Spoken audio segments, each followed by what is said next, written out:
Legături puternice, conexiune perfectă. Urmărește Power Couple alături de Digi. Care dintre voi e genul care țipă, ai grijă la net, suntem în roaming?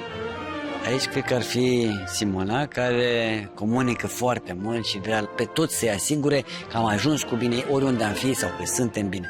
Eu mă bazez pe ea și o mai atenționez din când în când. Zic că suntem în roaming. Nu țipă, dar Sandra e mai atentă.